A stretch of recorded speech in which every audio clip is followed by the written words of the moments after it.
ವಿವಿಧ ಕಡೆಯ ಭದ್ರಾ ಮೇಲ್ದಂಡೆ ಕಾಮಗಾರಿಯನ್ನ ಸಚಿವ ಡಿ ಸುಧಾಕರ್ ವೀಕ್ಷಣೆ ಮಾಡಿದ್ದಾರೆ. ಇನ್ನು ಹಿರಿಯೂರಿನ ವಾಣಿ ವಿಲಾಸ ಸಾಗರ ಜಲಾಶಯದಿಂದ ಭದ್ರಾ ಕಾಲುವೆ ಮೂಲಕ ನೀರು ಹರಿಸುವ ಕಾರ್ಯಕ್ಕಾಗಿ ಈಗಾಗಲೇ ಕಾಲುವೆ ಕಾಮಗಾರಿ ನಡೆಸಲಾಗುತ್ತಿದೆ. ಈ ಹಿನ್ನೆಲೆ ಚಿಕ್ಕಸಿದ್ದವನಹಳ್ಳಿ ಕಾಲುವೆ ನಿರ್ಮಾಣ ಕಾಮಗಾರಿ, ಕುಂಚಿಗನಾಳ ಅಕ್ವಾಡೆಕ್ ಸೇತುವೆ ಕಾಮಗಾರಿ ಮತ್ತು ಗೋನೂರು ಸೇರಿದಂತೆ ವಿವಿಧ ಕಡೆ ಜಿಲ್ಲೆಯ ಶಾಸಕರ ಜೊತೆ ತೆರಳಿದ ಸಚಿವ ಡಿ ಸುಧಾಕರ್ ಅವರು ಕಾಮಗಾರಿ ಪರಿಶೀಲನೆ ನಡೆಸಿದ್ದಾರೆ. ಇನ್ನು ಹಲವು ಕಡೆ ಭದ್ರಾ ಮೇಲ್ದಂಡೆ ನೀರು ಹರಿಸುವ ಕಾಲುವೆ ಕಾಮಗಾರಿ ವೀಕ್ಷಣೆ ಮಾಡಿದ ಸಚಿವರು ಕಾಮಗಾರಿಗೆ ಜಿಲ್ಲಾಧಿಕಾರಿ ಮತ್ತು ಭದ್ರಾ ಮೇಲ್ದಂಡೆ ಯೋಜನೆ ಸಂಬಂಧಿಸಿದ ಇಲಾಖೆ ಅಧಿಕಾರಿಗಳಿಂದ ಕಾಮಗಾರಿ ಕುರಿತಾದ ಹೆಚ್ಚಿನ ಮಾಹಿತಿಯನ್ನು ಪಡೆದುಕೊಂಡಿದ್ದು, ಕಾಮಗಾರಿ ಆರಂಭವಾಗಿ ವರ್ಷಗಳ ಕಳೆದಿದೆ.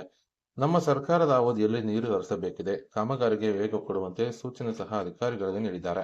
ಇನ್ನು ಈ ಸಂದರ್ಭದಲ್ಲಿ ಶಾಸಕರುಗಳಾದ M Chandrappa, N Y Gopalakrishna, T Raghumurthy, ಜಿಲ್ಲಾಧಿಕಾರಿ ಟಿ ವೆಂಕಟೇಶ್, ಅಪರ ಜಿಲ್ಲಾಧಿಕಾರಿ ಬಿಟಿ ಕುಮಾರಸ್ವಾಮಿ, ಜಿಲ್ಲಾ ಪಂಚಾಯತ್ನ ಸಿಇಒ ಡಾಕ್ಟರ್ ಆಕಾಶ್ ಹಾಗೂ ಭದ್ರಾ ಮೇಲ್ದಂಡೆ ಇಂಜಿನಿಯರ್ ಸೇರಿದಂತೆ ವಿವಿಧ ಇಲಾಖೆ ಅಧಿಕಾರಿಗಳು ಹಾಗೂ ರೈತ ಸಂಘದ ಮುಖಂಡರು ಹಾಜರಿದ್ದರು.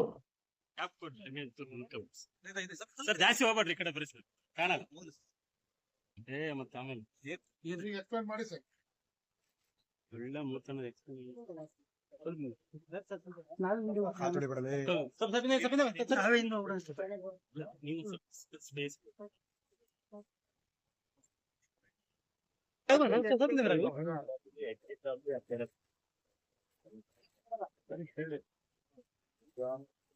ಮೊಬೈಲ್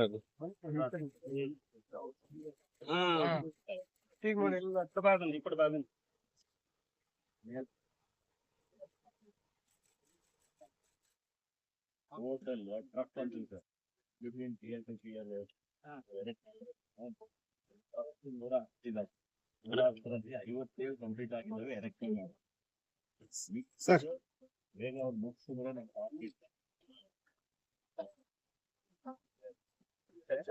ಇದೆಯಲ್ವಾ?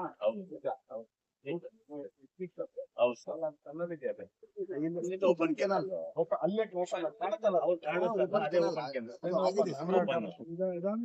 ಓಪನ್ ಎಲ್ಲ ಬಾಲೆನಹಳ್ಳಿ ಬೆಳಗಟ್ಟ ಆಯ್ತಲ್ವ? ಹೌದು ಬಾಲೆನಹಳ್ಳಿ ಬರ್ತಂತ.